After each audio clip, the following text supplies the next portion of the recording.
आचार्य जी जब मैं यहाँ से जा रहा था तो बड़ी अच्छी बात ये बोल रहे थे। ये बोल रहे थे कि आपको लगता है कि पड़ोसी इतना अपराध करता है, इतना पाप करता है, तो भी वो इतना फलीभूत हो रहा है। हम इतनी पूजा करते हैं और हमें बड़ा दुख है, हमें बड़ी परेशानियां हैं। प्रारब्ध में कोई ऐसा अपराध हो गया है कि अभी किए गए पूजा का तत्काल आपको मिल नहीं पा रहा है, और जैसे ही पूजा के प्रभाव से प्रारब्ध लुप्त हो जाएगा तो अभी किए गए सत्कर्म का फल आपको अभी ही मिल जाएगा, देर नहीं लगेगी।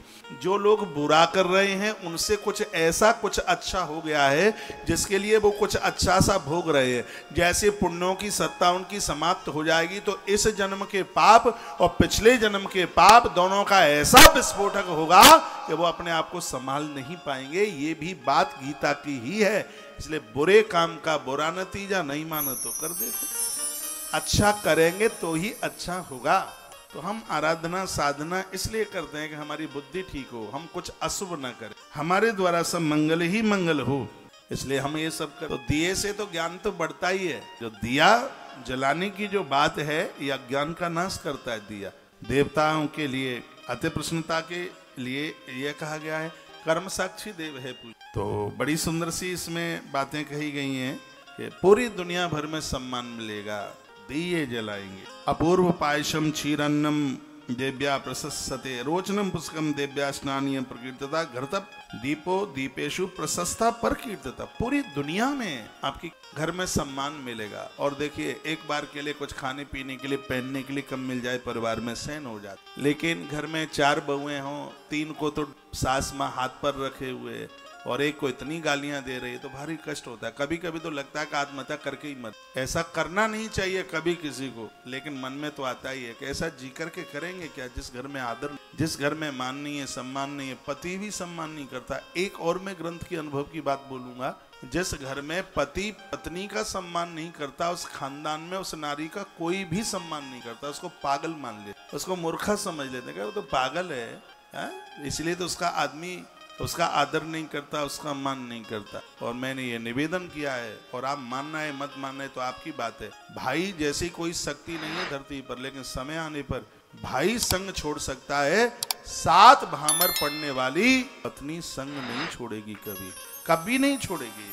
ये ग्रंथों में कही गई बातों को झुठलाया नहीं जा सकता। कोई बीमार हो जाए, हॉस्पिटल पहुंच जाए, भैया आएगा देख के चला जाएगा, माँ भी आएगी, पिता भी आएंगे, मित्र लोग भी आएंगे, ससुराल के लोग भी आ जाएंगे, और भी कोई मित्र बांधव आ जाएंगे, सब देख के चले जाएंगे। लेकिन 24 घंटे आपकी चारपाई को पकड़ करके जो बैठी है, 7 भामर जिसके साथ पड़ी है, वो घर वाली एक क्षण के लिए, जैसे गैया अपने बछड़े को छोड़ के नहीं जाती, वैसे ही एक पत्नी अपने पति को छोड़ करके नहीं जाती। जब पति परेशान होता है तो वो रो पड़ती है और कहती है, आप काहे को चिंता करते हैं, मैं हूं ना, बच्चे अब बड़े हो रहे हैं, सब कर्जा निबट जाएगा, आप चिंता ना करें, और आपकी दवाई में हम किसी भी प्रकार की चूक नहीं करेंगे।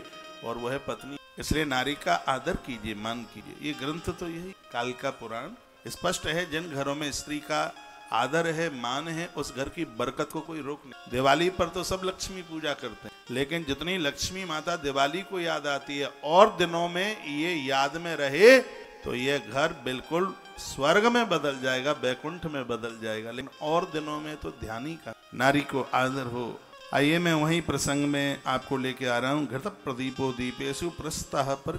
जो मंदिरों में दिया जलाते हैं, घृत दीपक जिनके घरों में जलते हैं, पूजा ही पूरी कहाँ होती है दिए के। जिनके घर में दिए जलाए जाते हैं, पूरी दुनिया में उनका आदर होता है। मुझे आप देखिए, मैं व्यासपीठ पर बैठता हूँ, सबसे पहले मैं दीप प्रज्वलन दिया जलाता हूँ। किसी प्रमुख अतिथि को बुलाया जाता है, कहा उनके द्वारा दीप प्रज्वलन होगा। अरे दिए में कोई तो विशेष। एक बार दिया किसी को बोला, दीपक किसी से इतना खुश हो गया था दिया, वो उसको बोला, देखो भैया मैं तो एक छोटा सा हूँ, लेकिन फिर भी मैं हृदय की बात बताता हूँ, मैं सूरज नहीं जो शाम होते ढल जाऊंगा, मैं सूरज नहीं जो शाम होते ढल जाऊंगा, भैया मैं तो एक दिया हूं, जब जला लोगे तभी तुम्हारे काम आऊंगा, जब जला लोगे तभी तुम्हारे काम आऊंगा। ऐसे दिए की ज्योत की बात बताई गई है। घृत प्रदीपो दीपेशु प्रशस्तः पर, जो सबकी कीर्ति बढ़ाने वाला, सबको सुख देने वाला, सबको आनंद